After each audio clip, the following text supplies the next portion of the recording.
Mr. Leonard system. He's, oh, there, okay. So can I open court? Please do. Thank you, sir. Oyez, oyez, oyez. All persons having business before the Honorable, the United States Court of Appeals for the District of Columbia Circuit are admonished to draw near and give their attention, for the court is now sitting. God save the United States and this honorable court.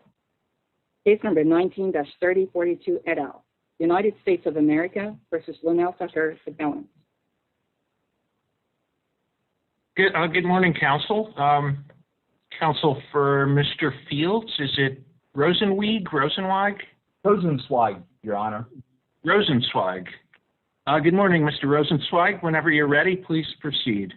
Good morning, Your Honor, and may it please the court. No, he doesn't.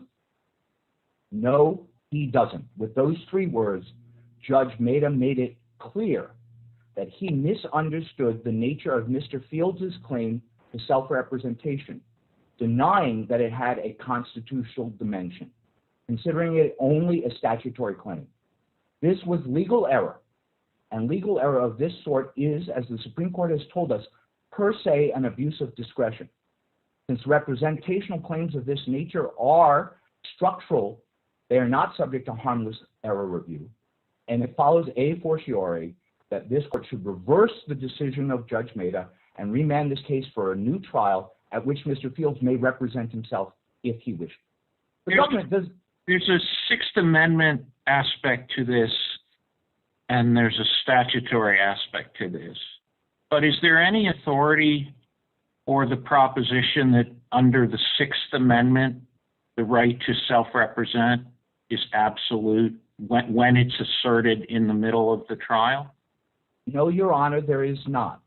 Our contention, however, would be that it is essential that the judge addressing whether or not to conduct a balancing test in mid-trial understand that the nature of the right being asserted is constitutional, not statutory. It's no different, for example, than if this court were to fail to distinguish between a constitutional claim of due process and a simple APA claim of failure to follow an administrative procedure. Constitutional claims always get a greater weight. Is there any reason to think, well, that might or might not be true, and there's a line of authority, there's a line of Sixth Amendment authority under Ferretta, and there's a line of authority under the statute. Is there any reason to think that for this kind of situation with the right asserted mid-trial, that the balancing test would come out differently under one than under the other? We have no way of knowing that, Your Honor. We have no way of knowing how Judge Maida would have resolved this case had he properly valued the right, had he properly understood that it was constitutional in nature. Indeed, he said, I am confused. I don't understand, he said, why they, the D.C. Circuit, that is you, characterize it as a constitutional right, because Doherty doesn't say that. That, of course, is because Doherty predated Ferretta by 3 years, and so he was relying on case law that predated the existence of this constitutional right. Our claim here is simply that without giving appropriate constitutional weight and value to the claim, he has committed per se legal error, and as the Supreme Court has told us, that is always an abuse of discretion by definition, irrespective of whether or not the result might be the same had he done it the right way. We will never know that. We can't prove or contend about it counterfactual to any degree. Why would we think the constitutional standard is stricter? Usually constitutional rights are a floor, right? There's a bare minimum of protection that a defendant gets, and Congress by statute or courts by rule can give a defendant greater rights. They can, Your Honor. Why would we think that the statute gives the defendant less than he already would have had under the Sixth Amendment? Well, two reasons, Your Honor. The first is that the statute predates the recognition of the constitutional right by the Supreme Court, and had the Supreme Court thought that to be the case, they would have in Ferretta said that the statute suffices, which they did not. And the second is that I know of no case, and perhaps counsel for the United States can identify one. I know of no case in which any court has ever said that the statutory right provided here is of greater moment, or of greater significance, and a greater protection than that which was provided in the Constitution. What about the speedy trial right? Isn't the constitutional speedy trial right a lot weaker for a defendant than the statutory speedy trial right? That's true, Your Honor. Obviously, there would be some cases in which Congress can magnify constitutional rights by statute. I would, for example, posit on the other side the differential between Miranda constitutional rights and the statutory Miranda case that was resolved in the Dickerson case many years ago, in which the court has pretty much said that the constitutional right exceeds or at least equals the statutory right. The question, of course, before us in this case is the nature of the right to self-representation. Mr. Rosenzweig, do you agree if we disagree with you about Judge Mehta applying the correct legal standard here, then do you think it's an abuse of discretion standard under which we need to review this decision? Well, I mean, it is clear that this circuit has never opined upon the standard to be applied to mid-trial assertions of a right to self-representation. The two cases that we've relied on before both were dicta, Doherty predating Feretta and Washington involving not a claim of self-representation, but a claim of a right to present closing argument. So the court would be free, I think, to adopt whatever standard it wanted to. For my position, I would advocate for a standard that gave weight to the constitutional right and said that the burden was on the government and the court to overcome that right with some showing of need. So abuse of discretion would probably be your standard of review, but I would import within that a more significant standard of assessment earlier on. I see that I am running out of time, and I would be remiss if I did not, for at least a minute, turn to the Fourth Amendment issue that also is involved in this case. Imagine if a baseball player had hit a home run and then stood at home plate and said, I don't want to run, throw me another pitch, I want to take another swing at it. That would be nonsensical. Yet that is what the government would have you believe Officer Haskett did with respect to his traffic stop of Mr. Fields. Having already, they say, hit a home run, that is, observed a traffic violation that provided probable cause sufficient to stop Mr. Fields, he nonetheless waited and, as he said, maintained the visual to see if the car would become mobile in an attempt to conduct a traffic stop for a traffic violation. That is to take a second swing at a second pitch and hit another home run. That makes no sense.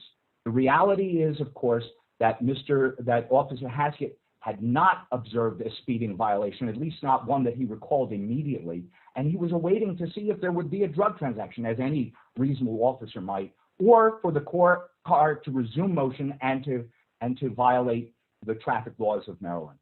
When neither of those things eventuated, he retrospectively realized that speeding had occurred and imposed that vision retrospectively on the reality he had seen before. But his own testimony to the fact that he was waiting for the car to resume motion is fundamentally inconsistent with that, and with respect, renders his testimony non-credible. For us, that means that Judge Mehta was clearly erroneous in his decision to credit that testimony, and with respect, ought to have discredited the testimony and not accepted it as a basis for finding probable cause to conduct the stop, and thus to suppress that evidence, which was the fruit, and the subsequent search of the barbershop, which was the fruits of the poisonous tree. Can I ask a question, Mr. Rosenzweig, about that last point, the fruit of the poisonous tree argument? Do you know, was that argument made to the district court? I believe it was, Your Honor. If it wasn't, do you think? I can't point you to it exactly in the record right now, but I believe it was in a post-hearing brief. Okay, very good. If by any chance it was not made to the district court, do you think that means that it's been waived? Yes, I would assume so, Your Honor. Yes. I appreciate it. Thank you. Thank you, Your Honor. I'll reserve the balance of my time, if I may. My colleagues have any other questions? All right, we'll hear from Ms. Schmidt now. Thank you, Your Honor. And may it please the court, my name is Amelia Schmidt. I'm representing Abdul Samuels, and today I'll be arguing the conflict of interest and ineffective assistance issues raised by Mr. Samuels. Mr. Samuels' trial counsel had a conflict. His daughter was applying for a position at the U.S. Attorney's Office while that lawyer was also representing Mr. Samuels. The lawyer never disclosed that to Mr. Samuels. He told it to the prosecutor, but he didn't tell Mr. Samuels, and he did not tell the trial court. And when the trial court found out about it, the trial court held that there was a conflict. So what comes next? And the Supreme Court says in Kyler versus Sullivan that if a lawyer was conflicted in the course of a criminal case, then there are two questions that have to be addressed. One, did the lawyer pull any punches? Was there a lapse in representation? And then two, was the lapse in representation actually caused by the conflict? And even if it wasn't caused by the conflict, then was the lapse still ineffective assistance under Strickland? So we've established at least three lapses in representation, which I can talk about. But the question still remains: were those caused by the conflict, or were those ineffective assistance under Strickland? But either way, a hearing on remand is necessary to resolve these questions. So I'll start by talking about the failure, the counsel's failure to raise the issue of that Mr. Samuels had been using cocaine 30 minutes before he spoke to law enforcement. So Mr. Samuels, again, he'd been using cocaine. This was not disputed at trial. The prosecution actually talked about it twice in closing, about how Mr. Samuels had been found by agents putting cocaine up his nose when the agents arrived at his girlfriend's house. 30 minutes later, Mr. Samuels talked to law enforcement. They asked him if they were going to find a gun upstairs, and Mr. Samuels said that there was a gun under the bed in his girlfriend's apartment for his protection. Mr. Samuels was charged and convicted of felony possession, and it was that statement, that was the only statement that convicted Mr. Samuels of the felony possession charge, because it was his girlfriend's apartment. His girlfriend testified that the gun was hers, but the government played Mr. Samuels' interview in closing and said, listen, when he's pushed, he admits that there's a gun under the bed, and he says that it's his for his protection. So, what's the argument that the lawyer should have made, that statement was involuntary? Yes, that it was not knowing or voluntary because he had been using cocaine 30 minutes prior to making it. And what do you do with lots of cases? Colorado versus Connolly comes to mind, which stand for the proposition that if the statement is not the product of coercion by the police, there's not a constitutional problem with it. Well, I believe he had an obligation to at least raise it in a motion to suppress, given how important it was at trial. I mean, it's something that at least should have been litigated in a motion to suppress. How could it have succeeded? What's the theory that statement was coercive because he was on drugs at the time? I don't think it's that it was coerced. It was that it wasn't knowing or voluntary. Because he had been using cocaine, he was not in his right mind. And the trial counsel did say in his motion to suppress that Mr. Samuels had been suffering from heroin withdrawal. But the problem is that's, again, I have a layperson's understanding of heroin withdrawal versus cocaine use, but they're not the same things. And again, just given how central this statement was to the government's case on the felony possession charge, this isn't an in-court right that's subject to the knowing and voluntary waiver standard. I mean, the default rule is if the police approach someone and talk to him, they don't have to Mirandize someone outside of a custodial situation, and the person is free to speak or not, but it's fine for the police to ask the question. Well, we're not challenging the police asking the question. The issue is that the trial counsel didn't raise in his motion to suppress the fact that Mr. Samuels had been using cocaine. That's the issue. And I mean, we at least needed... In order to do what? In order to keep the statement out on the theory that it was coerced, or in order to challenge the reliability of the statement? to challenge the reliability of the state. I'm sorry. I mean, it seems like neither one works. The coercion theory doesn't work for reasons that I said, and the reliability theory doesn't work because they found the gun. I mean, the statement was truthful. Well, they found the gun, but the question was whether it was his. And he said, you know, he didn't say it was his in his statement. He said it was for his protection. And that's what the government characterized it in closing, though, as an admission that it was his. But it was the only piece of evidence the government had, and we don't even have a record of, you know, why counsel decided not to pursue that argument. We just don't have a record. And under the D.C. Circuit's case law on remand for ineffective assistance claims, if there's no record of whether or not counsel, pursued a strategic decision or why he didn't pursue it, that needs to be remanded to the district court to be litigated. So I realize I only have a little bit of time left, but I'd also like to talk just very briefly about the second error, which was the failure to investigate and timely challenge the government's expert on. Schmidt. Yes.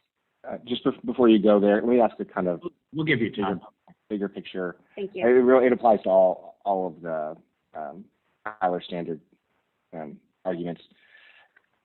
You know, in Strickland, when you do the first inquiry about performance, efficient performance, it obviously has to be, you know, quite bad performance. It can't just be slightly worse than ideal. Do you read Kyler as not the Kyler inquiry about how a conflict affected the performance of an attorney to be a different inquiry than that? And if so, tell me how much does a potential conflict have to affect the performance of the attorney in order to satisfy Kyler? Is it enough for the potential conflict to have just affected the attorney's performance by 1%, just a teeny bit worse performance than the attorney would have done absent the potential conflict? Well, I think there were a few questions there, but I don't know that Kyler lays out a bright line test about how much it had to have affected the performance. I do think that under the D.C. Circuit, you know, what case law we do have from the D.C. Circuit about remanding conflict of interest claims, you know, the notion, the same notion that applies in the ineffective assistance context, I think applies in the conflict of interest context, which is that, you know, if there's a question of how much it did affect the deficiency or the lapse in representation, that's something that the trial court is best positioned to address because, you know, it oversaw the trial. It's most familiar with the record in the case and that large performance. What about when sorry, go ahead, Judge. No, I'm finished with that. So I had a similar question, and you can think about it either in terms of the degree of deficiency, Strickland versus Kyler, or you might think of it in terms of how you prove causation, right? Strickland is a normal conventional causal chain, which is did the deficient performance cause prejudice, harm the defendant on the bottom line. Kyler is different. It's this odd idea of linking the deficiency back to the conflict, and that seems like a hard thing for you to prove. So just to come back to the issue Judge Walker raised, which is how would you prove that a conflict of interest caused deficient performance if you look at the overall record and it seems like it's a relatively minor mistake in the context of a representation where the lawyers seem to do a very good job overall? Well, there are a couple of points there. I mean, I think in one on what you need to show, I mean, and what we would need to show, I mean, we don't have the record right now to show the causal link. I mean, we have some proffers from the government about certain dates in the hiring timeline, but we don't know, for example, when the trial counsel actually knew that his child was applying for employment. I mean, that's obviously an important fact that would have to be explored on remand. And, you know, for the reasons we've laid out in our brief, these errors, I think each were serious to rise to the level of either ineffective assistance under Strickland or a lapse in representation under Kyler. I think in terms of proving, you know, a lapse, I don't read the two cases to say that, you know, one has to be worse than the other under either standard. If that makes sense, I don't think Kyler and Strickland it does. I mean, it makes perfect sense, but it makes it a very hard case for you because deficient performance under Strickland is a tough burden to meet. Well, deficient performance and causing prejudice, I mean, yes, I understand in Strickland, you know, it's a high burden, but if in the DC Circuit, all you have to do is show a colorable claim. You have to show a colorable claim of error and a colorable claim of prejudice. I mean, again, I think it's referred to as a standard practice in DC. It's Rashad, Paul, Mohammed. Go ahead. Sorry, Your Honor. No, I get the point. I get the point that if it's a close question, you win in this procedural posture, win in the sense of get a remand. But I think we're just trying to understand conceptually how Kyler works in a case like this. Sure, and I realize there's not a lot of law in the DC Circuit on Kyler claims on remand. I mean, I know there's the McGill case where a defendant or the DC Circuit did remand on both conflict claims and ineffective assistance claims, and there's I believe it's the Taylor case remanded a conflict claim applying, you know, again, what's a liberal and effective assistance standard in the DC Circuit for remand. Ms. Schmidt, though, but part of showing that there's a colorable claim in a Kyler-type situation involves showing that there's some connection between the counsel's alleged conflict and the strategy that they pursued, right, or the mistake.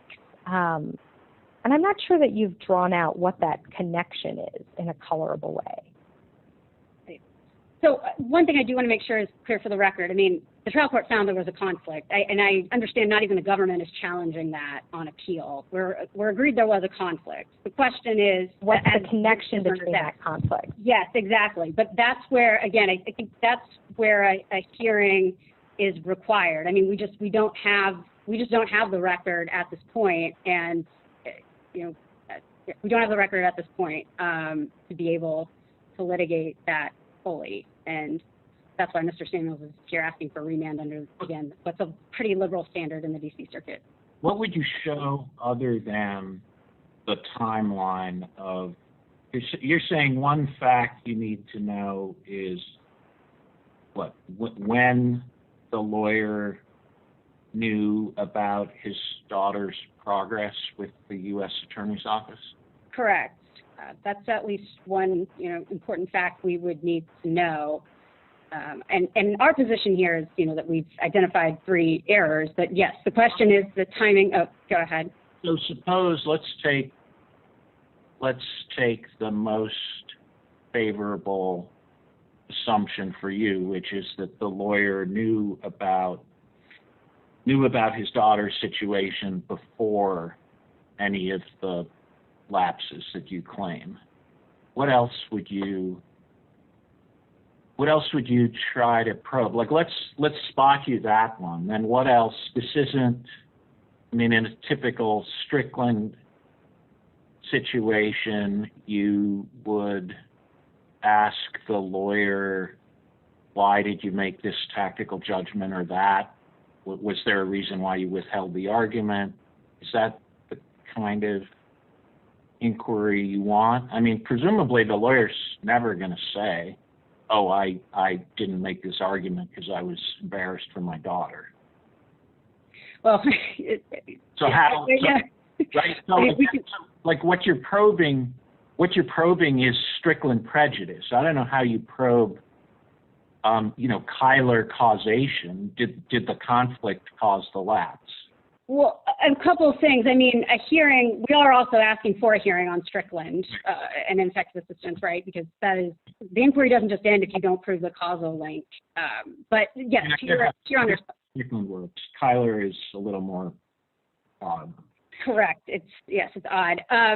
So actually, the cases that the district court cited in its order finding a conflict lay out some things that could be explored in a hearing on remand. I think the Crokin case talks about submitting, even at minimum, written testimony from the child about, their process of applying, like what they recall about when the other lawyer found out, whether there are any discussions about the case. And then to your, you mentioned obviously, yes, trial counsel, would be asked questions about whether or not the decision was strategic. But I think you would also want to ask questions about the relationship, discussions with the daughter about the case. I think those are just basic facts that should be explored on remand in the cases the district court cited to support that. Okay. Any other questions from my colleagues? Can I ask just one, Ms. Schmidt, what do I do if I don't think that there was a potential conflict? So then you would, if you don't think that there was a potential conflict, Right. You noted that the government in this case didn't go out of its way to strongly contest your position that there was a potential conflict. If I think that nevertheless there was no potential conflict here, what do I do with that? Well, a couple of things. One, that still leaves the Strickland question, right? About right.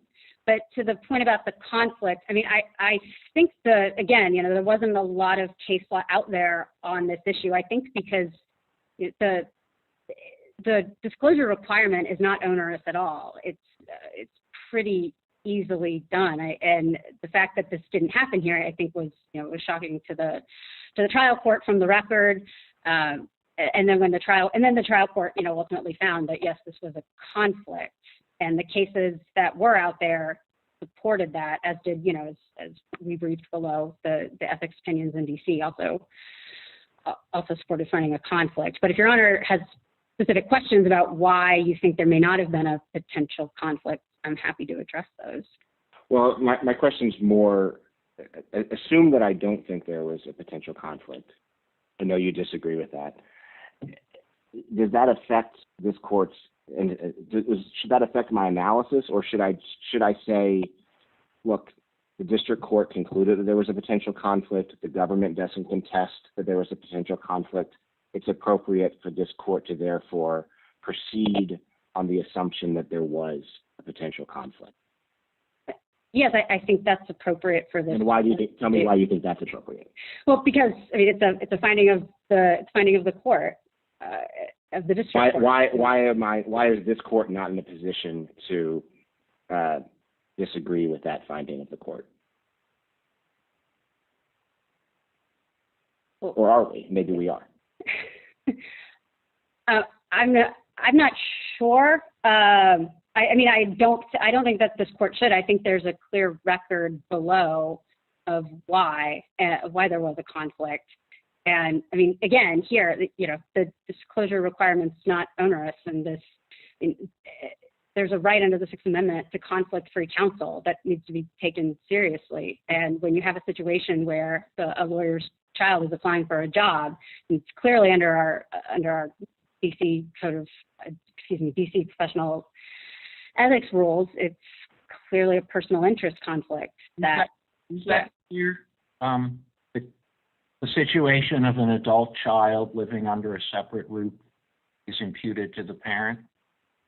I think it's slightly different from the imputed. So the issue here about the conflict.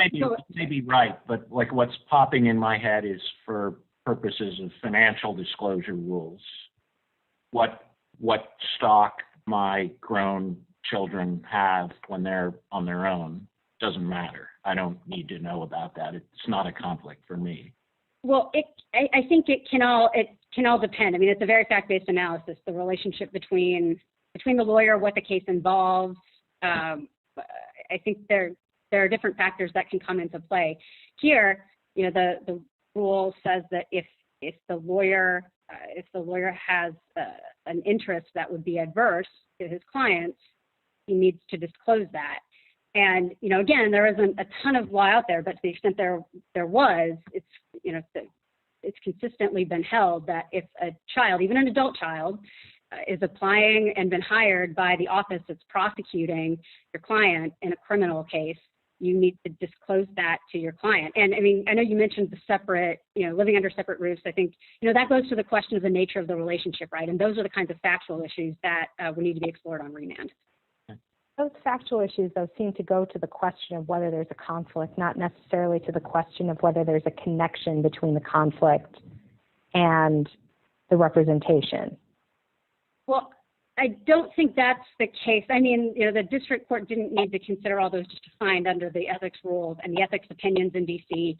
and the court case law that's out there, Crokin and Shika from New Jersey, I believe, that, you know, when you have a situation like this, where a child, even an adult child, is applying for and been hired by the office that is trying to put your client in prison, you need to disclose that to your client. So there is a conflict, but again, the question. So I do think they're separate analyses, but I'm happy to answer more questions about that. Imagine this hypothetical: a partner at a law firm. There's a partner at a law firm whose parent is a justice on the Supreme Court. That law firm represents clients before the Supreme Court, although the partner at the law firm who has a parent in the Supreme Court does not participate in that litigation. Do you think that law firm has a potential conflict of interest? Or do you think that the justice has a potential conflict of interest?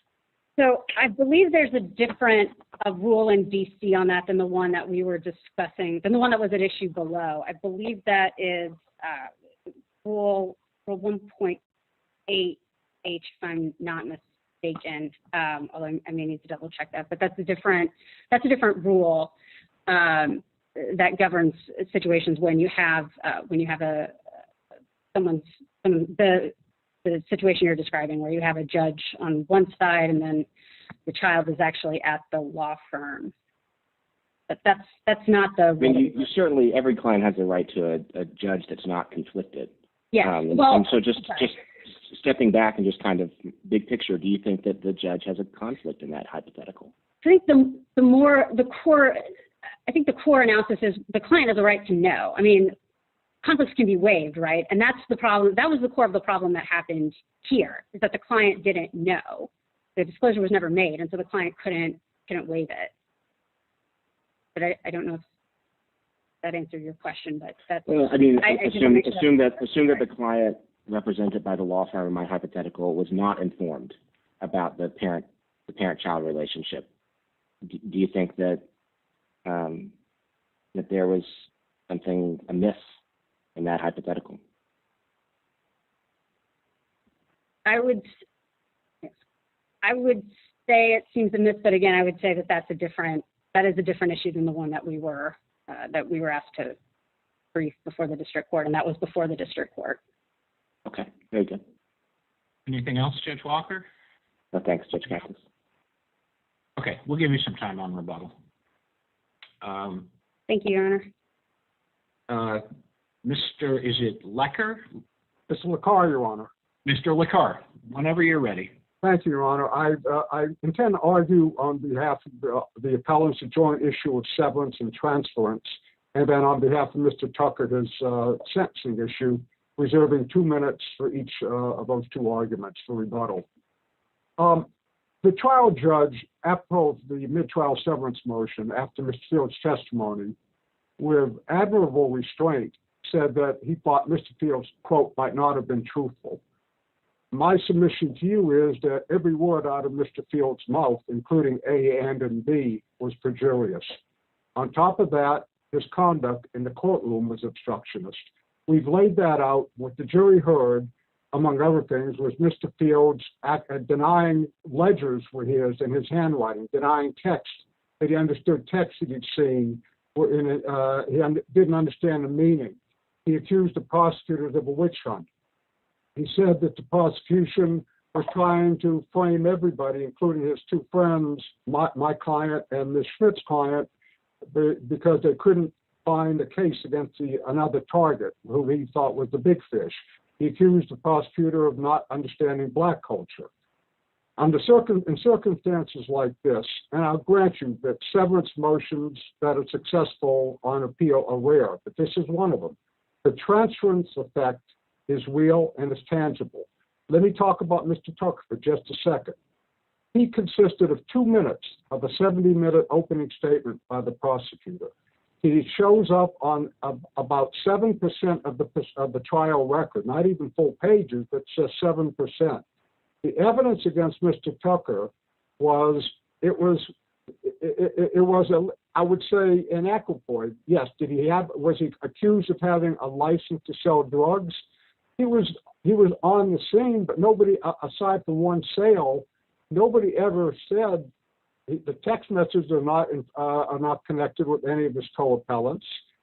There's no audio of him talking with the co-appellants. There are a few videotapes of Mr. Tucker and in the presence of Mr. Fields, but there's nothing to substantiate that they're transacting drugs under those circumstances. So what you had was, if I could submit, it's a Manny case.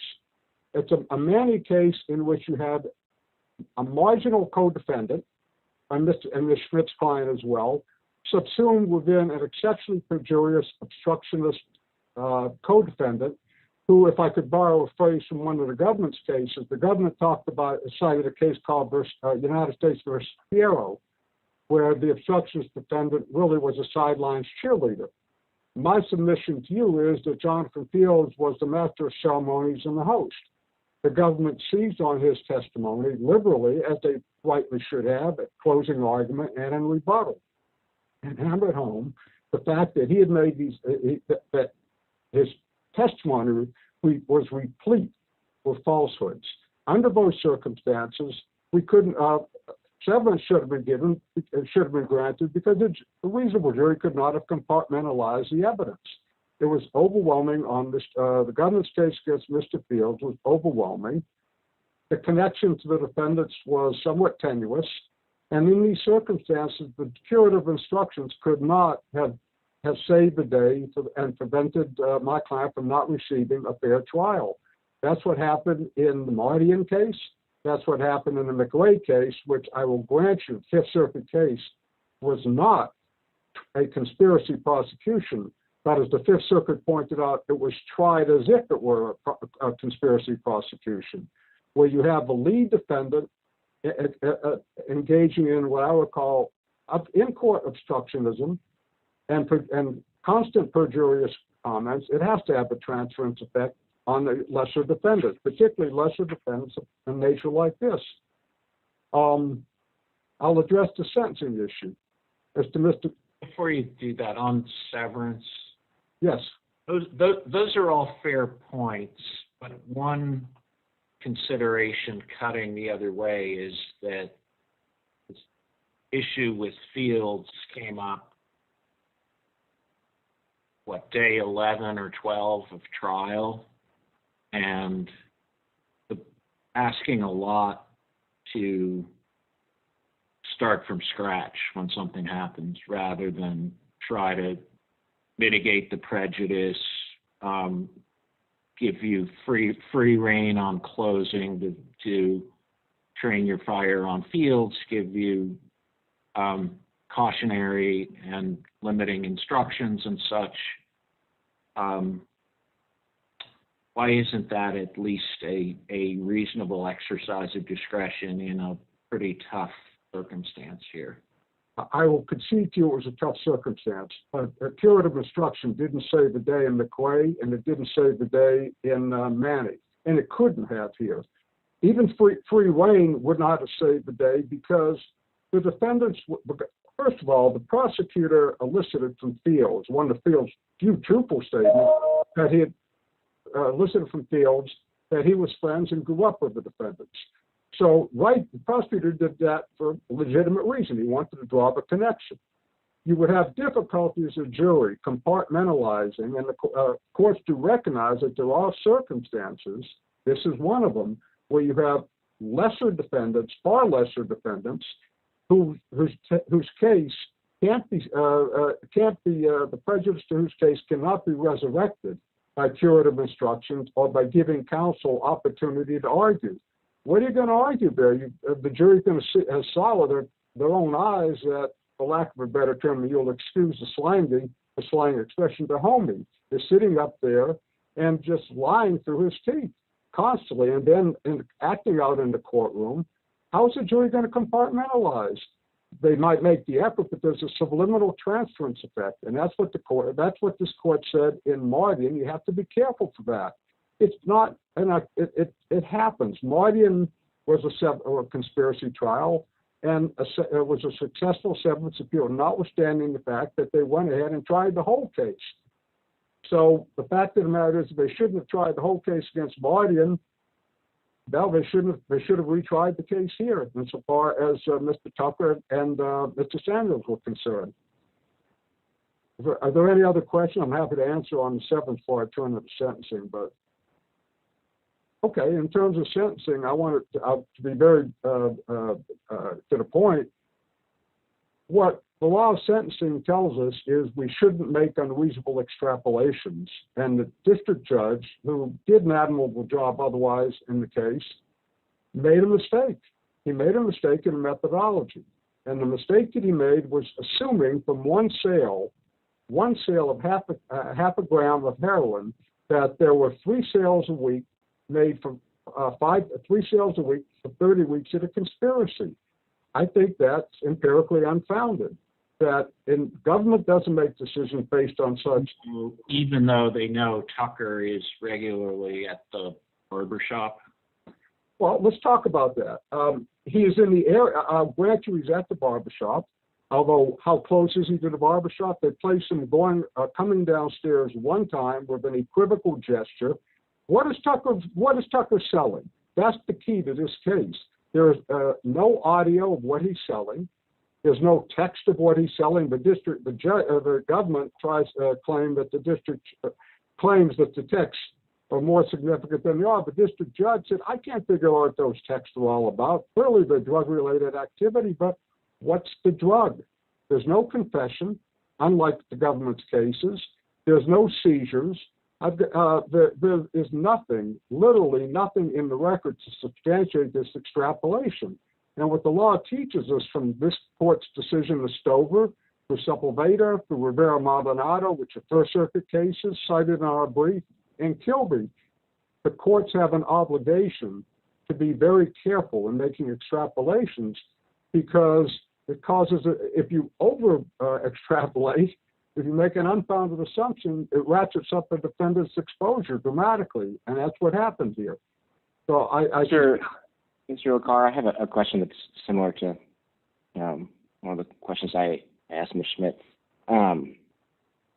Assume I agree with you that the district judge made a mistake in sentencing, but assume that I think the mistake was that the district judge chose not to apply the career offender enhancement, which would have put the guidelines range between 210 months and 20 years. Your client got 5 years. Do you think that issue is before this court? That's a terrific question. The answer is, I think it is not. The government didn't cross-appeal it and didn't claim it. They've waived it. So I think there's some force to that conclusion, and I candidly admit I probably lean a little bit toward that conclusion. But the counter argument to that would be that you did, through your appeal, put before this court the question of whether or not Mr. Tucker's sentence was a lawful sentence or not. And why does that not open the door to all questions regarding the appropriateness of Mr. Tucker's sentence? I think the door is open to the extent that that the parties have briefed and addressed the issues that were raised as to the drug methodology and as to the issue of harmless error. But the district judge's decision apropos of a career offender guideline and feeling that and correctly concluding that it overstated the case, that wasn't appealed by the government. I mean, if you were going to take it up Here, unilaterally, that would have to be, you'd have to say that's an issue of law. But in fact, the district judge saw it in a different way. The district judge saw it as a question of fact and judicial discretion. It hasn't been briefed. If you were to now say, in this case, Judge Walker, that we're going to take a fresh look at it when it wasn't briefed on appeal, can you imagine what's going to happen in every other appeal that comes up before you where a party didn't brief an issue? They're going to say, well, look at that case. They got the right, government got to get a second bite at it. Is the reason that we can't take it up that the government didn't cross appeal, or is the reason that it hasn't been briefed? Because if it's the reason that it hasn't been briefed, that's a problem that the court is now in a position to solve by just requesting supplemental briefing. We didn't raise it in a brief. We didn't raise the issue of whether or not Mr. Fields was properly determined not to be a career offender. That wasn't part of our appeal. Our appeal was very narrow. Our appeal was this: the methodology was wrong, the extrapolation was incorrect. And the government's response was, well, the methodology's fine and it's harmless error, and that's what was briefed.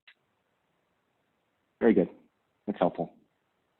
I have no further. I'll reserve the balance of my time unless anybody has any questions, which I'm happy to respond to. Mr. Rao? Thank you. Great. Thank you, counsel. We'll hear from the government now. Thank you, Your Honor. Good morning, and may it please the court. Dan Lenners for the United States. I'm happy to address the defendant's arguments in any order that would be helpful to the court and to any depth that the court would like. But unless the court wants to direct me to an argument, I'll just go in the same order. Why don't we presumptively go roughly in the order in which they were presented? Yes, Your Honor. Thank you. The first argument the defendants raised was Fields' right to self-representation. I read the record differently than Mr. Rosenzweig. It does not appear to me that Judge Mehta misunderstood the scope of a defendant's right to represent himself when it first raises it during trial. When this issue first came up, Judge Mehta, who's an experienced judge, who is an experienced defense attorney, recognized that Fields did and did not have a Sixth Amendment right, that timeliness was an issue. That accurately describes the right of self-representation, which is sharply curtailed when a defendant first raises it after trial has begun. And in his balancing of the reasons, he was exercising his discretion not to allow Fields to begin to represent himself mid-trial. He once again recognized that he had to take into account Fields' rights, but balance them against all of the other considerations. Yeah, Mr. Lenners, can I ask you a question about that balancing?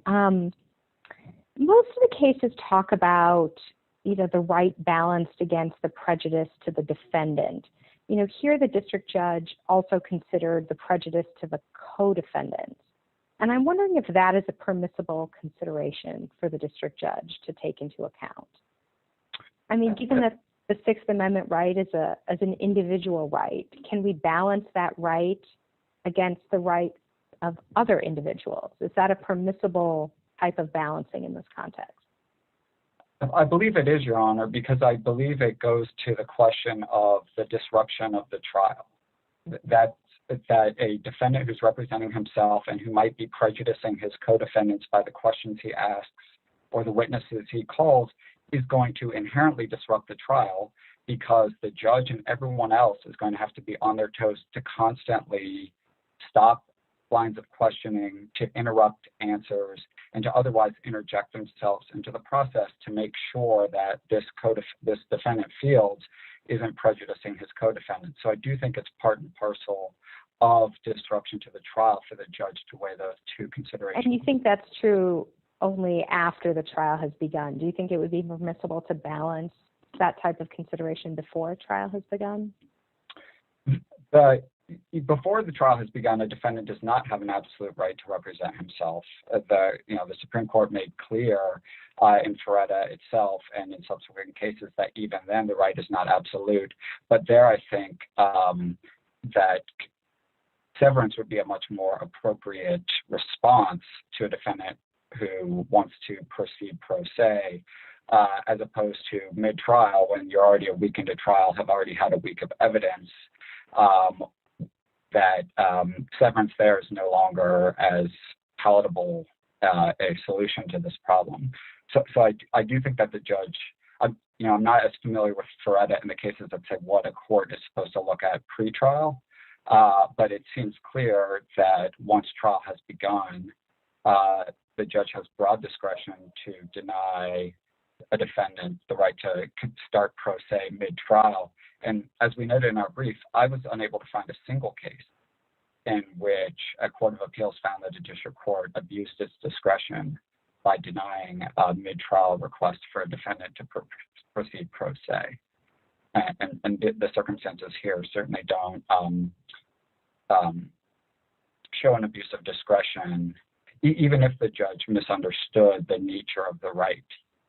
Yeah, so are there cases equating the scope of the statutory and the constitutional right in this situation when it's asserted mid-trial, or addressing one way or the other the question whether they would be the same or different?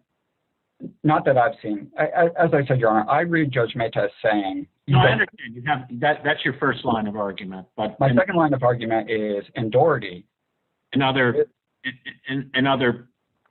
argument in your quiver, which seems plausible to me, is if everyone agrees that it's a qualified right if asserted mid-trial and the judge gets discretion to balance, what difference does it make whether you call it a statutory right or a Sixth Amendment right? Yes, Your Honor, and I believe we made that argument as well. In Doherty, this court called the statutory right a fundamental right. It talked about its history as being one of the first things enacted by the first Congress. I think it was the day before the Sixth Amendment came up. And it talked about this history. And when the Supreme Court read this court's description of the statutory right in Feretta, it said it was intimating its constitutional nature. Ultimately, in Doherty, this court said we don't have to decide whether it's constitutional because the statutory right is fundamental. And Judge Mehta read Doherty. He read Doherty into the record. So regardless of whether he had some misunderstanding of whether it was merely statutory or a Sixth Amendment right at the time he made his decision, he clearly understood that it was a fundamental right, that it was a weighty right, and that he had to balance that weighty right, regardless of its source, against the disruption to the trial and the other factors that balance and go to the abuse of discretion standard. As to the Fourth Amendment stop, the defense has provided no basis for this court to second-guess Judge Mehta's credibility finding after hearing the officers testify in person. This court, I'm not aware of any case in which it overruled a district court's credibility finding. In Delaney, it suggested that the testimony would have to be exceedingly improbable and either contradicted by empirical evidence or there's such a clear contradiction between witness testimony that the district court would err by crediting one of them. None of those circumstances exist here, and thus there's no basis to reverse the court's credibility finding or its denial of Fields' motion to suppress. As for the Samuels conflict issue, I understand the Kyler standard to have three elements: a potential division of loyalties, a link or causal connection to an adverse effect on the attorney's representation. The focus of our arguments. So we're talking about the second and the third. Right. You haven't contested the first. We have not contested for purposes of appeal the first. Why, Mr. Why not? Your Honor, we made an internal judgment that we would argue as to the third issue, that even assuming that for purposes of this appeal that this was a conflict, that the adverse impact on Mr. Conti's representation that Samuels identified were not plausible alternative defense strategies. We did argue below that there was no conflict, that she was briefed before Judge Mehta. He ruled against the government, and we have not proffered that here today as an alternative basis for this. So you don't concede that there was a potential conflict, correct? We don't concede that, Your Honor, and in fact, we think that were this court to remand to Judge Mehta and for him to order a new trial, that we might still be able to appeal that ruling, as it's kind of effectively interlocutory at this point. But we aren't. No, please finish your sentence, sorry. I was just going to say we aren't today arguing it as an alternative basis for affirmance.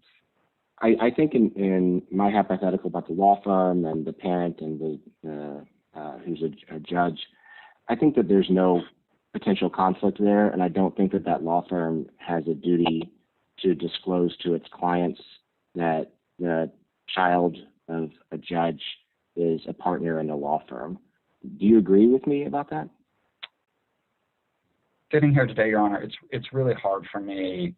My instinct is to agree with you, but that instinct is not rooted anywhere in the law or in the code of professional ethics. I'm not an ethics expert. I'm not an expert in conflict. I was very much focused on in my research on this case. Let me then shift to Kyler a little bit. Mickens seems to suggest that Kyler might not apply in all conflicts cases. Do you agree that it calls into question whether Kyler applies in all conflict cases?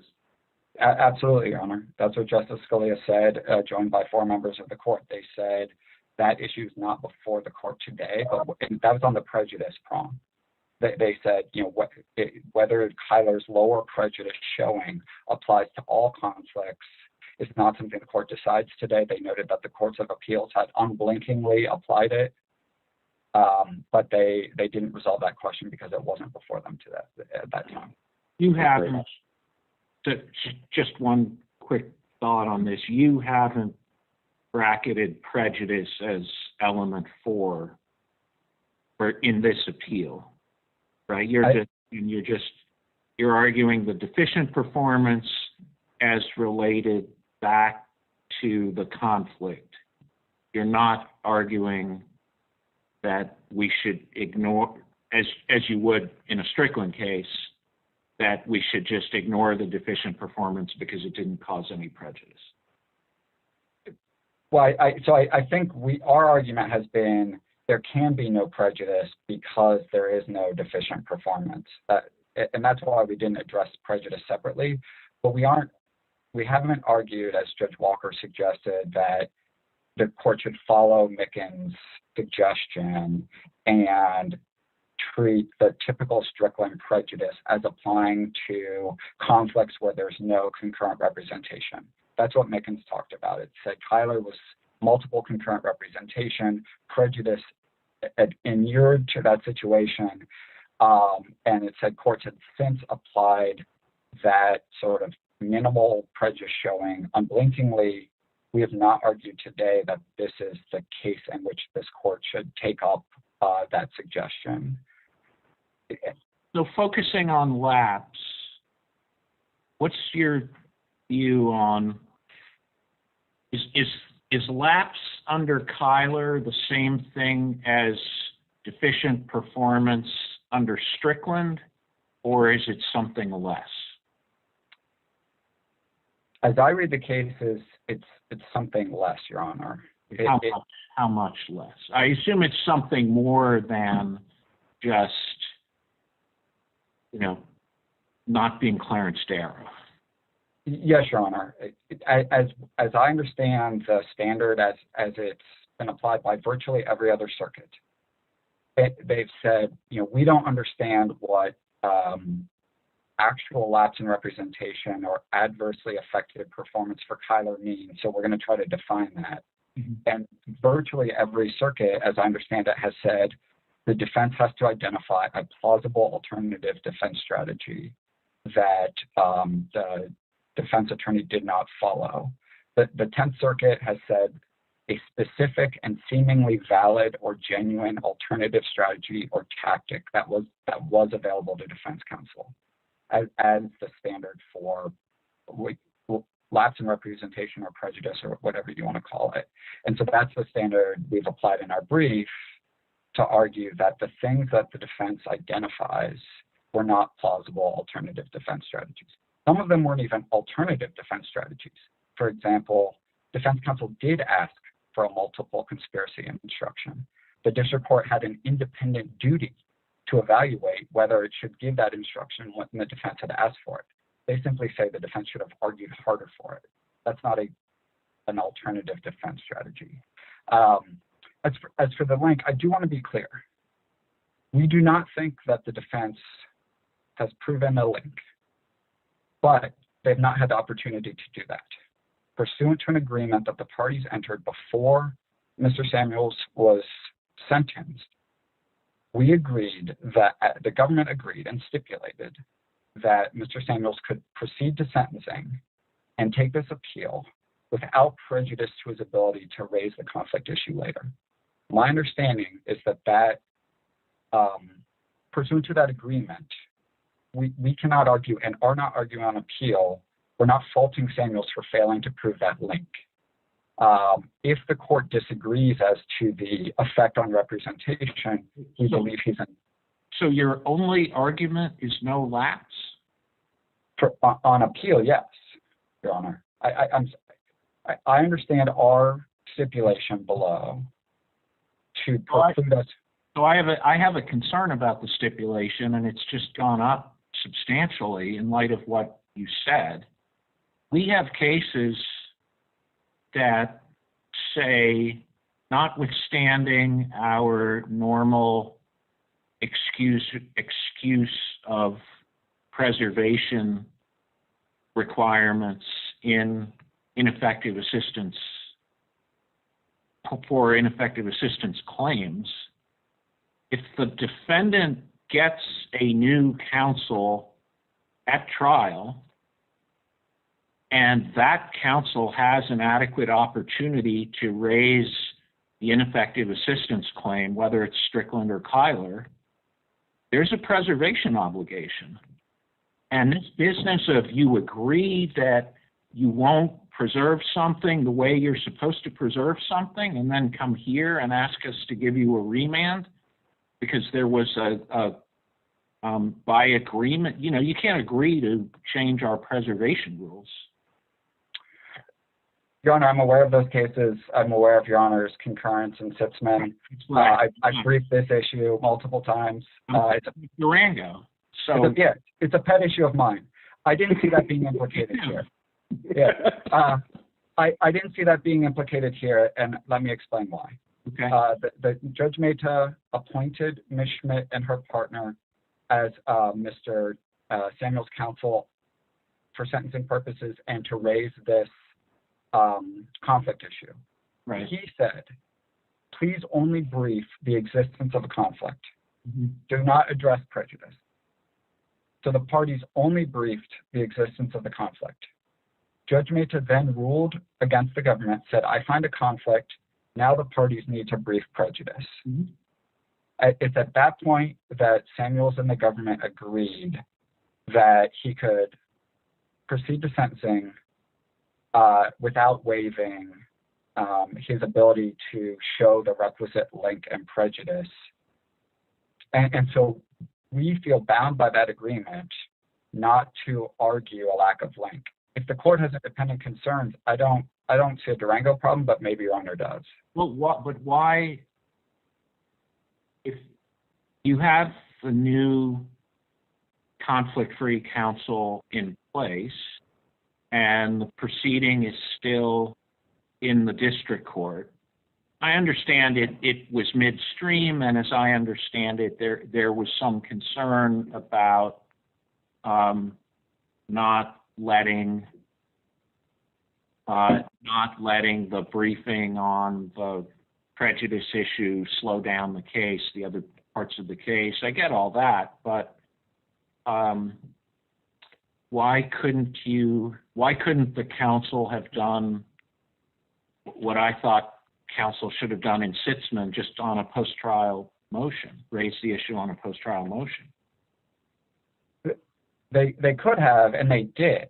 Judge Mehta restricted their first post-trial motion to addressing only the that was all post-sentencing.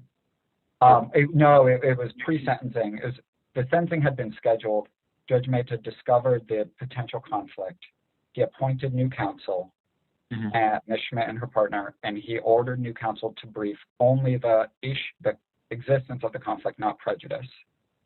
He then found the existence of the conflict, and it was ready to have the parties address prejudice when the parties entered a stipulation to proceed to sentencing. So why shouldn't we think of that as the parties trying to erase a preservation obligation that the defendant has under Durango?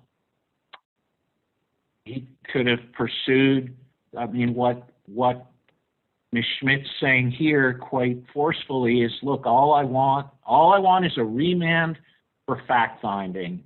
And that's a preferred thing in ineffective assistance cases where you have to develop the facts.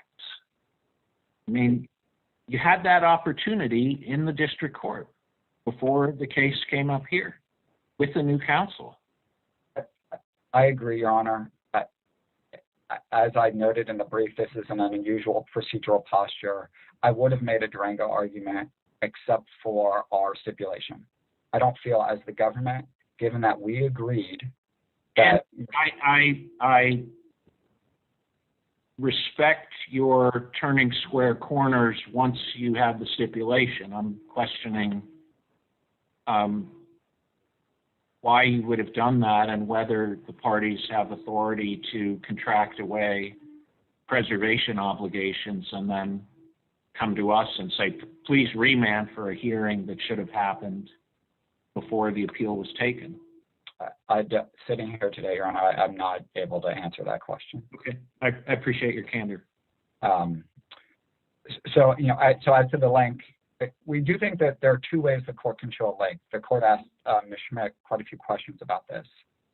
One is that there's such inherent tension between the attorney's duties of loyalty that there's necessarily causal connection. So when an attorney, for example, a defense attorney has also represented the witness or is concurrently representing the witness, the court has found sort of that inherent tension. There's no such inherent tension here. So then it's a because of. They have to show that Mr. Conti failed to take these actions because he wanted to advance his daughter's interests over Mr. Samuels. Sorry, this goes to causation? Yes, Your Honor. I was just trying to answer some of the questions. I thought you said you don't feel able to assert that here and now, given the stipulation. Yeah, I'm sorry if I lost the court. I've been trying to discuss the legal standard, not the factual record at this point. Oh, okay. This is just how Kyler works. Yes, the court had quite a few questions for Ms. Schmidt about that, and I was trying to give my best answer. We'll let you, with that in mind, go ahead. So I think there are two ways to prove it. One is this inherent tension, which doesn't exist here, and the other is because of causation. At the remand hearing, were one to occur, Mr. Conti would have to say, yes, I didn't take these actions because I sought to advance my daughter's interests over Mr. Samuels, or he would say, no, I didn't, and the court would discredit that testimony. And there are cases in which the courts have suggested that this sort of post hoc testimony is not particularly credible. Here, we think it would be credible, but that has yet to be determined. We've focused our brief on the third issue, which is this plausible alternative defense strategy, which we don't think that Mr. Samuels has shown here. And thus, we think that his sentence can be affirmed without a remand.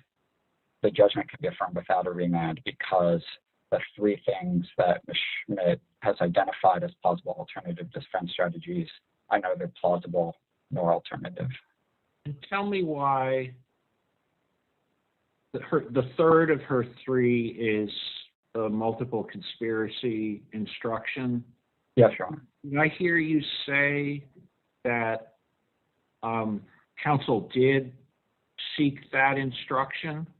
Yes, Your Honor. I'm not recalling that. And the only performance concern is not arguing it forcefully enough?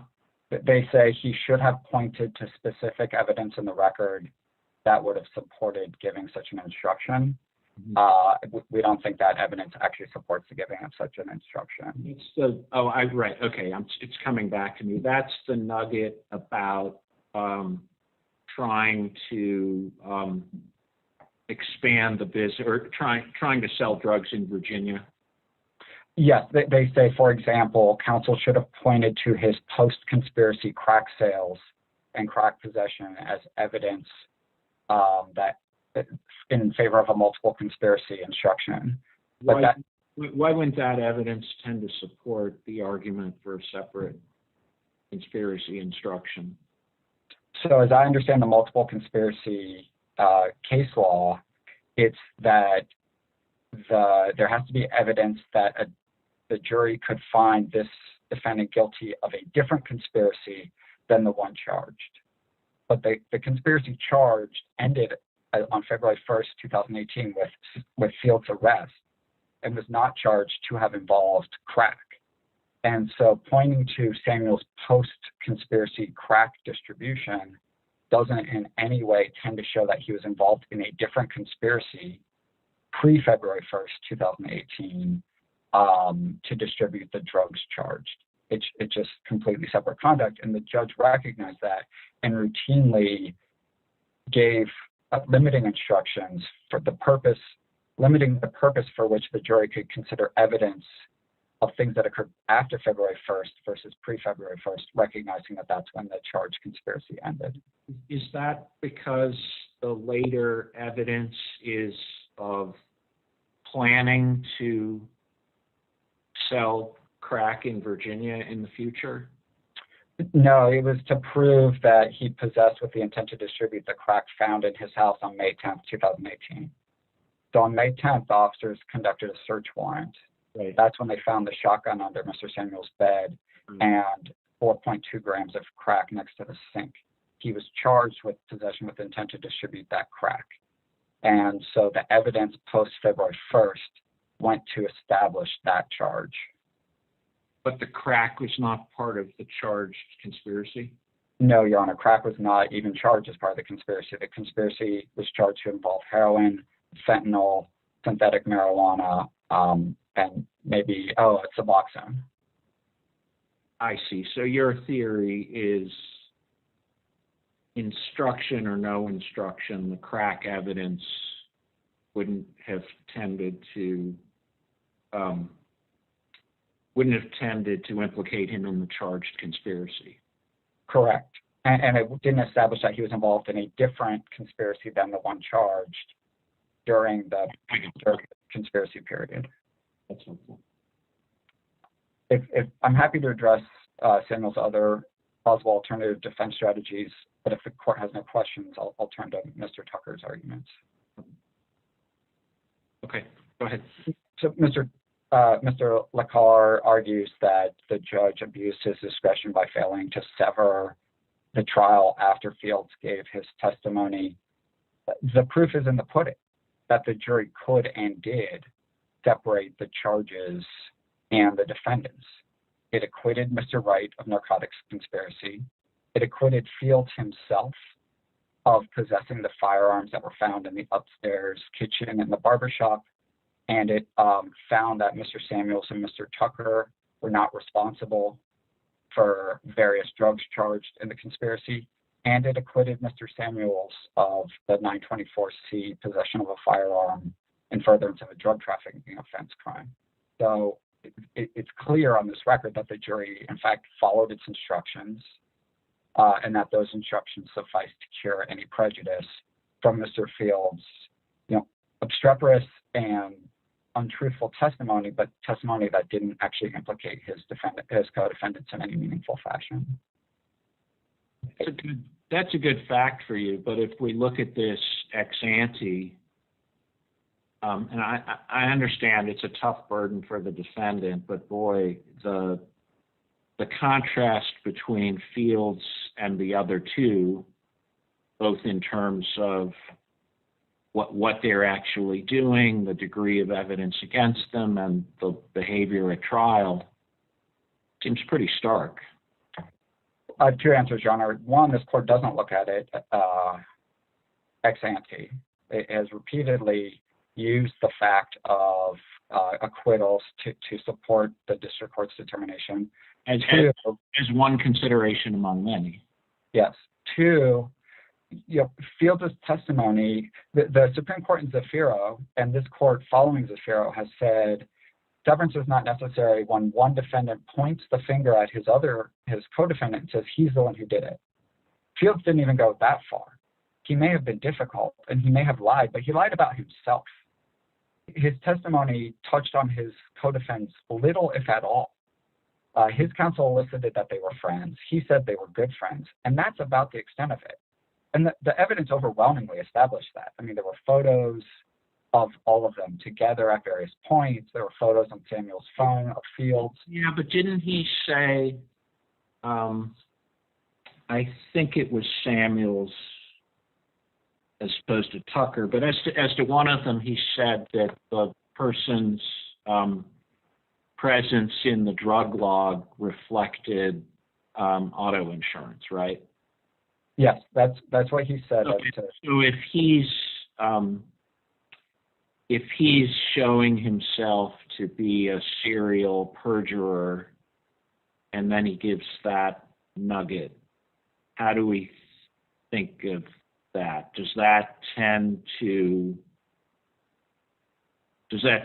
have any spillover prejudice for Samuels by sort of showing that they're all in cahoots to perjure as well as to sell the drugs? Not spillover prejudice to such a great degree that the district court abused its discretion by not severing the cases. It gave the correct instructions that this court has approved of in McGill and Moore and other cases. And as I said, the proof is in the pudding, that if Fields was a serial perjurer, he denied possession of the guns in the kitchen and the upstairs of the barbershop. The jury didn't hold that against him. It didn't say, oh, he must have been lying about that too. He must be responsible for the guns. I just don't think, and again, if a defendant saying it was his co-defendant who did it isn't enough to establish the necessity of severance, I don't see how the minimal amount feels. When he says he didn't do it, that's not enough. Yes, Your Honor. Okay. And then as the sentencing, the sentencing guidelines require the district court to estimate the amount of drugs involved. The district court does so under a preponderance of the evidence standard, and it comes to this court clothed as presumptively correct. And so nothing that Mr. Tucker has argued with regard to the district court's drug quantity calculation here is sufficient to establish that the district court clearly erred or to overcome that presumption of correctness. The evidence overwhelmingly established Tucker's involvement in heroin sales, his being at the barbershop constantly selling drugs as if he had a license to do so, and the completed sale to the confidential informant of 0.58 grams of heroin was a sufficient and factually correct basis for the district court to conduct the estimate that it was required to under the sentencing guidelines. And I would note the district court could have been wrong by 20% and still came to the same guideline calculation. The relevant band starts at 60 grams of heroin. 0.5 grams per sale is supported by the size of the sale to the confidential informant? Yes, Your Honor. Is there anything else? Any other completed sales? Any other evidence supporting that? That's the only evidence supporting the amount involved in any particular sale, other than the fact that as the warrant affidavit shows one time the confidential informant went to the barbershop to attempt to buy heroin from Tucker. Tucker wasn't there. He was referred to Venable as Lonnell's man, L's guy, and Venable sold him 1.1 grams of heroin. So that further supports the quantities involved in these street-level transactions. And how about the 5 sales per week? The court made what it called was a very conservative estimate based upon the amount of time that Tucker was outside the barbershop selling drugs. The evidence overwhelmingly supports that he was constantly there. This court has said that when courts do this sort of estimate, they have to be conservative. One sale a day, not even each day of the week, is a very conservative estimate, as shown by the quantities for which Venable and Clark were responsible. Clark was responsible for between 150 and 300 grams of heroin as a street-level dealer of heroin involved in the same conspiracy. Venable, I believe, pleaded guilty to 360 grams of heroin. And so the district court quite correctly engaged in a very conservative estimate to reach only 75 grams of heroin for Mr. Tucker. Okay. Thank you, Brian. Judge Rao, anything else? Judge Walker? No. Okay, thank you, Mr. Leonard. Let's move on to rebuttal. Mr. Rosenzweig. Thank you, Your Honor. A few very quick points in rebuttal. First, Judge Walker, to answer your question, ECF filing 69 was the motion to suppress the barbershop evidence, and page 9, section 3B identifies the November 28th traffic stop as part of the grounds of the affidavit that was being challenged. To be fair, they did not say in hac verba fruits of the poisonous tree, but I think that filing was sufficient to preserve the issue if you get to reach that. Second point, also on the issue of the traffic stop, Mr. Learn said that there was a lack of empirical evidence to reject Officer Haskett's credibility. I would point the court to Government Exhibit 10 from that hearing. It's an overhead visual of the CVS parking lot where the stop occurred, and you will see that in order to traverse the distance from where he entered the parking lot to where he parked, Mr. Fields traveled no more than 150 yards and made 5 separate turns, making it empirically, I would think, doubtful that he could have sped through the parking lot at the speed that the officer suggested. Third point, turning back to the question of self-representation, and to answer your point, Judge Katsas, there are indeed a number of issues where statutory rights and constitutional rights are repetitive of each other. Off the top of my head, I can think of privacy provisions, self-incrimination provisions, and due process provisions where the statutory rights are, I would think, inferior. And to take Judge Walker's point, there are other statutory provisions which are superior, I think, to constitutional rights. We do not have any case law here suggesting that the statutory right relied upon by Judge Mehta was, in fact, superior to or more effective than the constitutional Faretta right. And the fact that no court has ever so held is suggestive, I think, of the fact that that is not the case. My final point on this would be simply that while Mr. Lerner's correctly refers to Judge Mehta's initial statement that was somewhat ambiguous as to his understanding of the constitutional nature of the self-representation right at issue here, I think that we have to take that in context and realize that that was the first thing that he said, and that after he went off the bench, took some time to study it, and came back, he came back with a far more definitive view. As I started this argument with, he point blank said, Mr. Fields does not have a Sixth Amendment right to self-representation.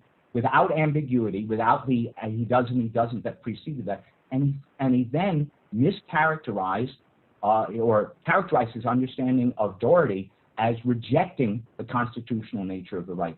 That, we submit, is per se legal error and per se abuse of discretion, and thus, from our point of view, mandates a reversal and a remand for a new trial at which Mr. Fields may choose to represent himself and presumably Judge Mehta will manage that that problem as he did the severance problem.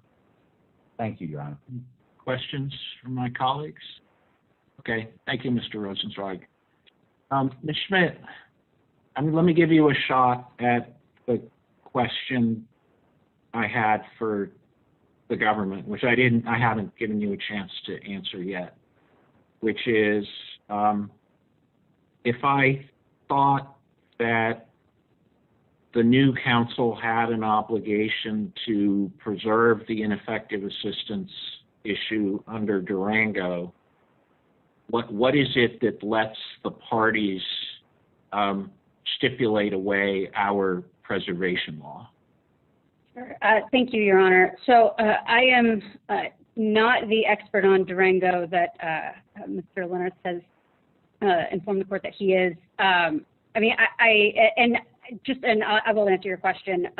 But, first of all, I would, in addition to joining in Mr. LaCar's arguments that he's made as to severance, I also agree with the points that he's made about the fact that the government has waived these issues and that and the concerns that Mr. LaCar raised about proceeding on an issue that the government's already waived.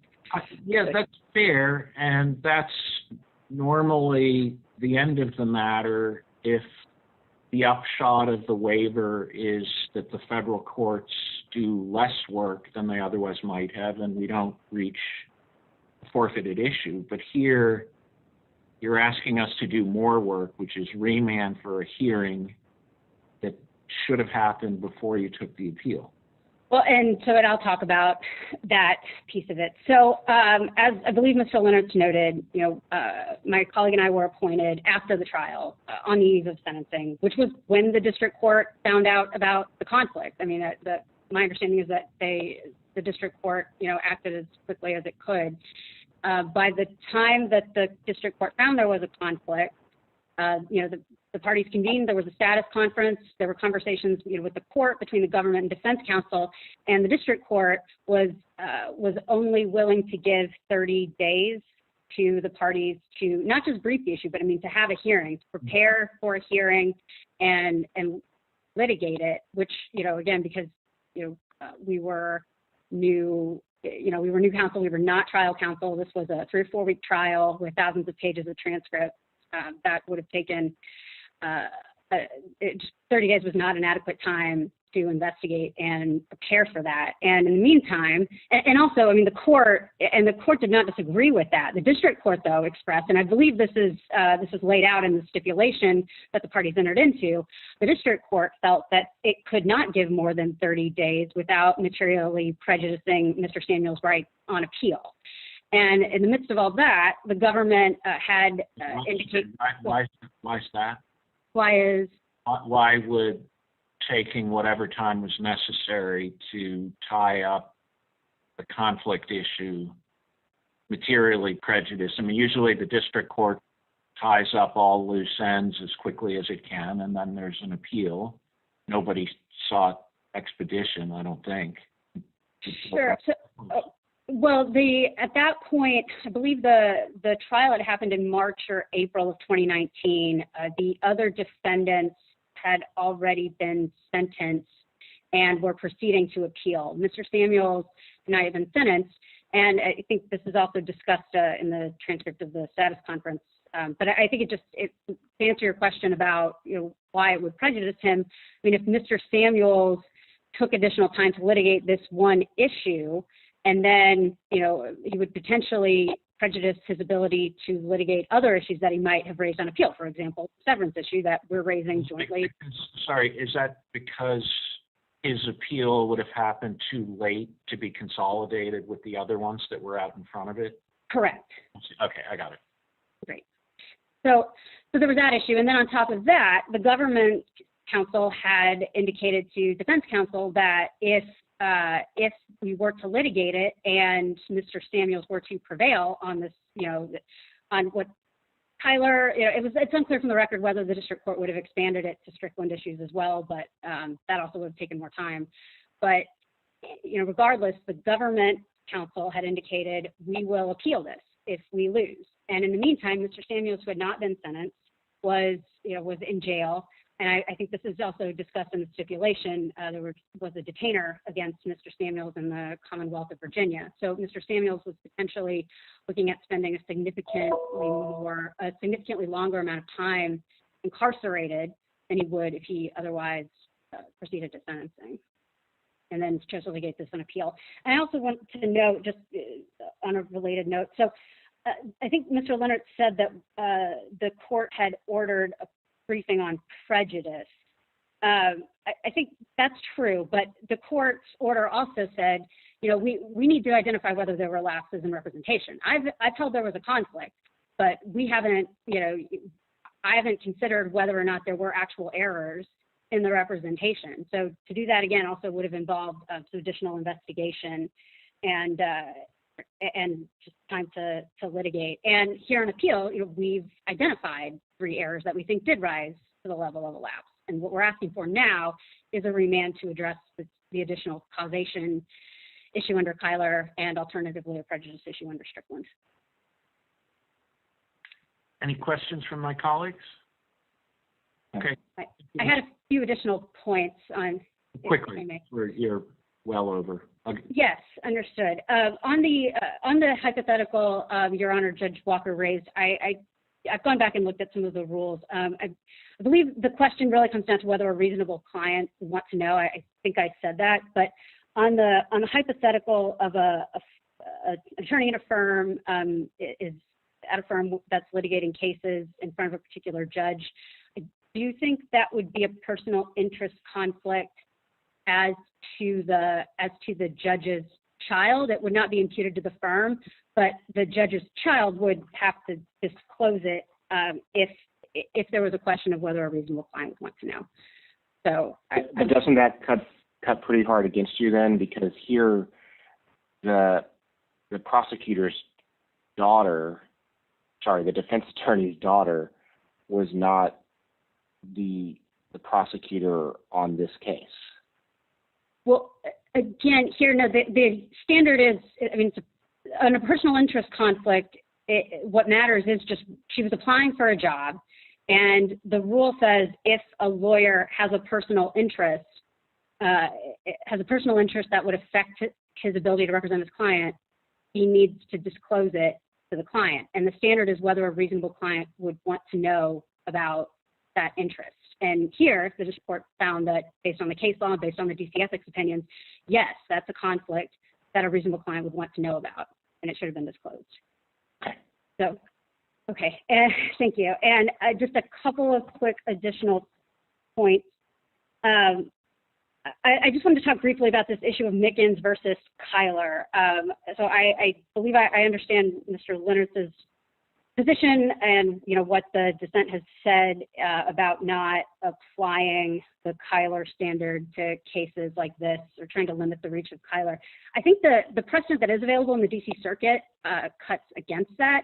I know that Kyler says, yes, if you're dealing with a case where there was dual or concurrent representation, that's a per se conflict. We're not arguing here that this was a per se conflict. We agree that Mr. Samuels needs to prove causation. And if you look at the DC circuit cases that address conflict, they address and remand cases that don't just involve, a dual or concurrent representation. The Taylor case, involved a remand where it appeared that the client potentially had an advice of counsel defense at trial that he could have used, and instead that then counsel advised him to plead guilty. And so the district court remanded it. So I think I would not read Kyler as narrowly as the government is arguing, and I think the DC circuit precedent supports that. And then I'll give you one. Go ahead. Take your best shot of what you have left. Yes, and on the multiple conspiracies argument, I would say I do want to clarify a couple of things because I think the government mischaracterizes the record on some important points. So it's not just that Mr. Connie failed to sufficiently argue it. It's that the district court directly asked him a question or made a comment that said, he said, I'm going to give this multiple conspiracy instruction to Mr. Tucker because I think the evidence is there because there's evidence that he was interacting with unidentified individuals outside the conspiracy. And I don't see that evidence, the court was saying, I don't see that evidence here for your client, Mr. Connie.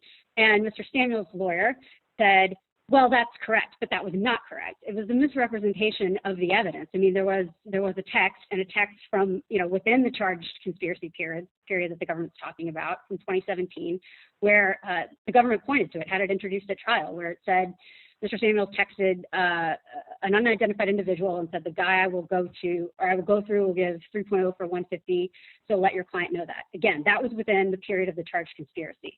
And second, on the testimony from Mr. Clark, Sorry, what do you say to the government's position that wouldn't have been within the conspiracy anyway because it's a different drug?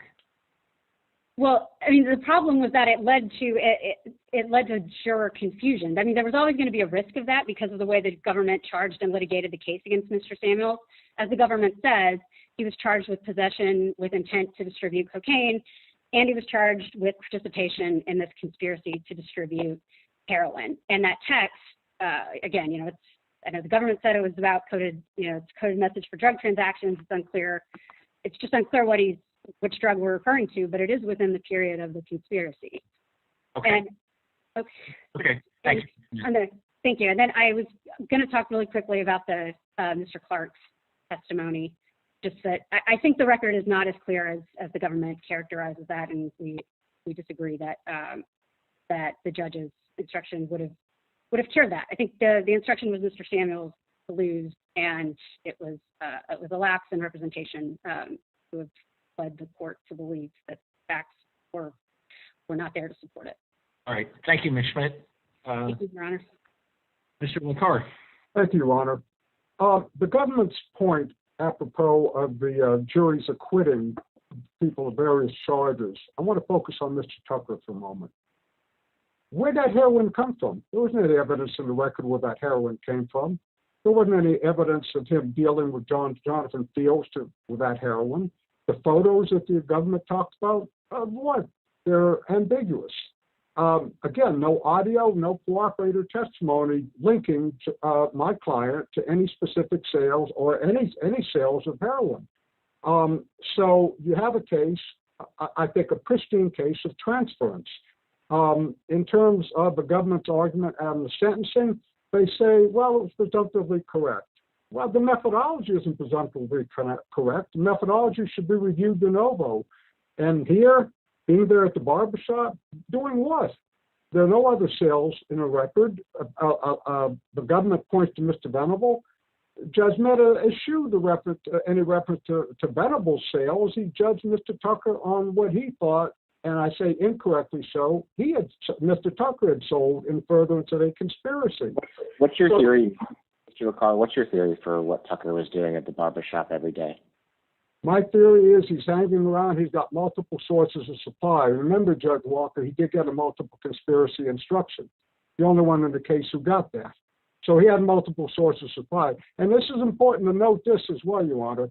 He's not up at Barnaby Place, or is it Barnaby Street? I can never get it straight in my own mind, but he's not up there at the retail location where a number of those who were charged and others who fled out were said to have been selling retail drugs. He's a hard-scrabble drug dealer. I don't know where his sources are from. That's what Judge Mehta was struggling with as well, with the text. Now, if I could, Judge Walker, I want to circle back to that dialogue you and I had about waiver. My first statement is I probably should not have used the word waiver. It's probably more of a forfeiture argument than a waiver, but it's the same effect in the end. Putting aside the legal niceties, I want to deal with this on practical terms. This is the Court of Appeals. In general, we give respect to the institutional role of the district judge who's got the closer feel at sentencing. So I'm not asking you to be a social scientist. I'm not asking any of you to tolerate anything that Lonnell Tucker did. I want to concede to it. He's a small-scale drug dealer. But in an age of overcrowding, of dramatic over-sentencing, Judge Mehta saw this. And the government, I think, subliminally, in not cross-appealing, recognized as well. This is career offender guidelines. This court doesn't need to reach out for that, where the parties didn't address it. It wasn't briefed, and nobody addressed it till it came up here. Judge Mehta felt that the career offender guidelines themselves offended his sense of justice. And I tip my hat to him because they do. What is Lonnell Tucker other than a hardscrabble, small-scale drug dealer? He's not a career offender. And I think the court should respect the institutional role that we give to the district courts who are on the line dealing with these cases. I have no further observations. All right, thank you all for a very good argument. The case is submitted. This honorable court is now adjourned until Monday, April 12th at 9:30 a.m. Goodbye.